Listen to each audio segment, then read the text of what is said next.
slide? Mm-hmm. Slides off limits to ching-chongs. Cute. Do you want to be best friends?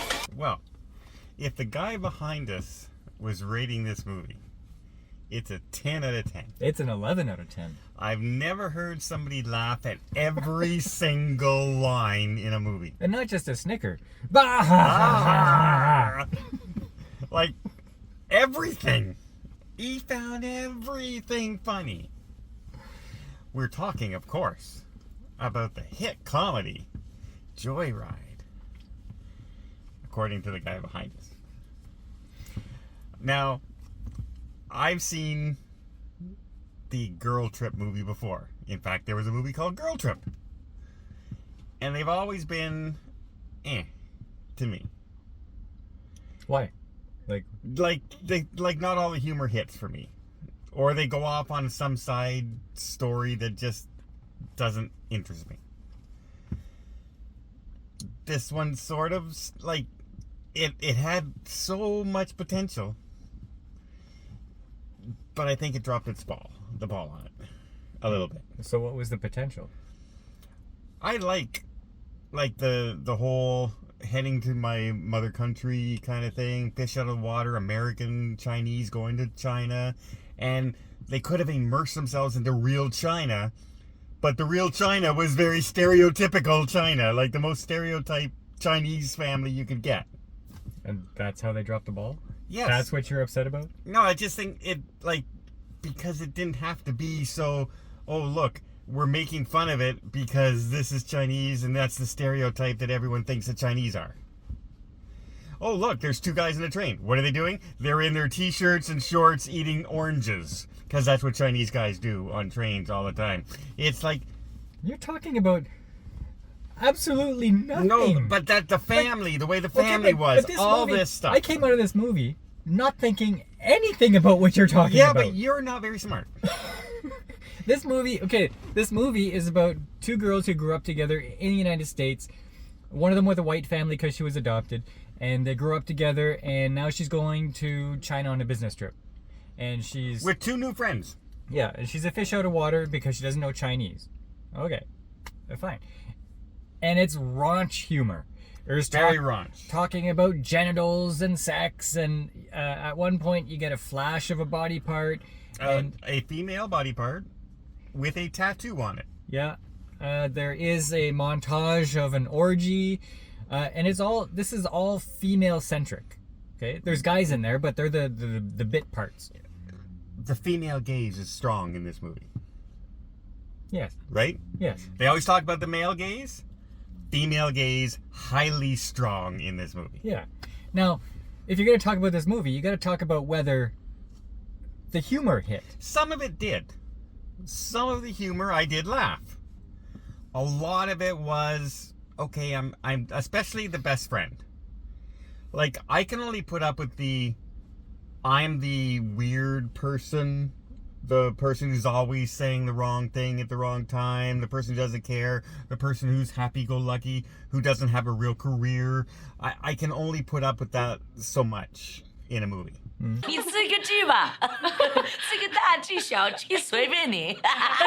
that was that character. Like, everything she did was just, like, you would not be best friends with that person. These two people would not still be best friends. Well, if they grew up together. Doesn't matter. One is a lawyer, hardworking, heading to be a partner in a firm. The other one, she makes exotic playground statues and lucky cats with licking tongue. Like, they would never have been friends by now. You're friends with Mark. True. I would... Actually, family. They're like family. I have no choice. Okay, so I like raunch humor. I like toilet humor.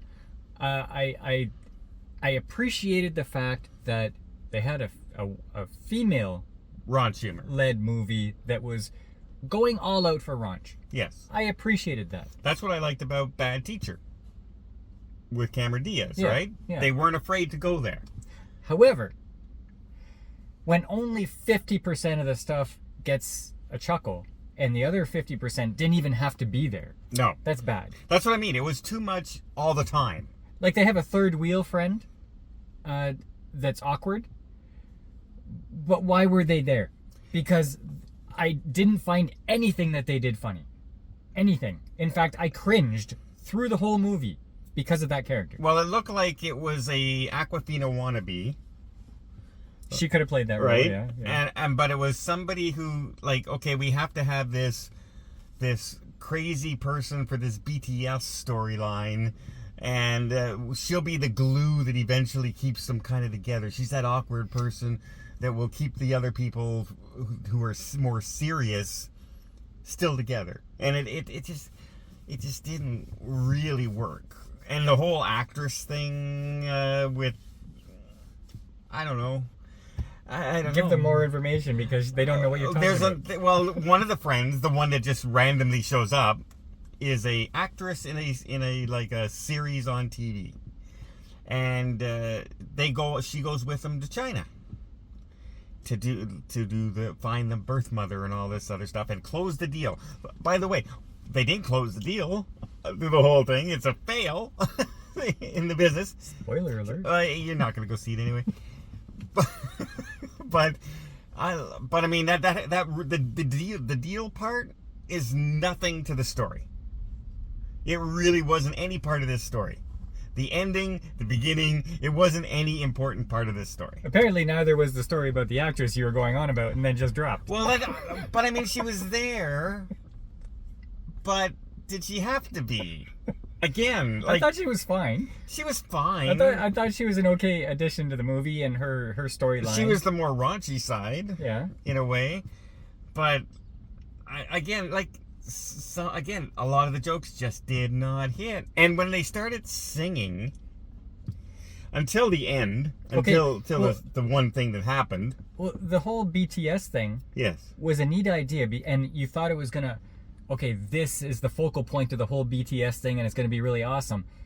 And it was pretty lame. It was, and I was getting, because at one point they kind of sing, and they sound good, and you go, oh well, they can actually sing, so they're going to be amazing, and they weren't. And then, and then this whole dance routine in front of the plane, I'm going, and I'm just cringing in my seat, getting smaller and smaller and smaller, and then the whole thing was for one joke. Yeah. Right? And that's all it was. Now, there are some emotional bits in this movie. Yeah. The mother almost brought me to tears. She gets... okay, this is going to be a spoiler thing. Yes. Her mother that she went to find, she eventually finds the mother's husband. That's not her father. It would be her stepfather, I guess. Yeah. And left a video message because the mother has already passed on, and it was a very heartfelt message. But also there's other things throughout the movie that's not just raunch humor. Like, you got a bunch of friends who don't like each other at the beginning, and then they grow to like each other, and then they fall apart, and then they get back together again. It's like any action movie with partners in it, right before the climax of the story, they somehow have to have a disagreement about something. Where are they actually going to work together to solve it? And it's the same thing. It's very scripted and very easy to tell what's going to happen. A few things in it, twists, some funny, a lot not funny. Mm-hmm.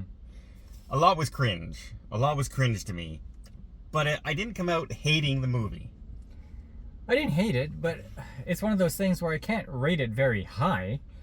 The only saving grace was that it had the female raunch in it, which I appreciated. And a couple of heartwarming moments, but a lot of the movie was not very good. Yeah, and like a lot of famous Asian actors and actresses in this story, and I go, oh, I recognize them from that, and I recognize him from that, yeah. And I'm going, but it didn't land like I was hoping it would. And I did like the lead actress. I thought she was. Oh, I thought they were all fine. Again, we come down to script and what they have to work with, right? Like when I saw Crazy Rich Asians, I had no idea what I was going to go in, and I came out of that going, oh, that was really good. I really enjoyed that. I came out of this one going, Oh, so much could have been done so much better. So if you don't like bad words, Yeah. don't watch this. Yeah. And that's a starting point. Just ask yourself, do you want to watch something that has a bad word every sentence? Yeah. Now, guys out there, if you want to see a bunch of women getting it on with the guys, be prepared. It's not what you expect. Just gonna let you. Just gonna like now. You're gonna have to see the movie just to see what we're talking about. Go for it. That basketball team will never be the same. So, What do you give it? What do you give it a 5. That low? I'll give it a 6. I'll give it a 6. I did laugh out loud at a few parts. So let me get this straight. Yes. You gave the Indiana Jones movie a 6.5. Yes. You're giving this one a 6. Yes. You might want to reevaluate your No. scale. No, because Indiana Jones was not great. I told you Was why. this great? No, but I wasn't expecting great either. Was this 0.5 less than Indiana Jones? Yes, it was. Yes, it was. And because, I'll tell you for one thing, I laughed at this one. I came out of it going, that wasn't so bad. When I came out of Indiana Jones, I came out going, wow, those special effects were horrible. I hated the chase scenes, and I did not like the ending of the show. Okay. So there. We're going to play the long game contest here. You watch Indiana Jones, and you watch Joyride, and you tell me if this is 0.5 below Indiana Jones. You're lucky I didn't put a 0.5 above Indiana Jones. But hey, it's okay, because soon Tom Cruise will come in to rescue the summer. All hail Tom Cruise.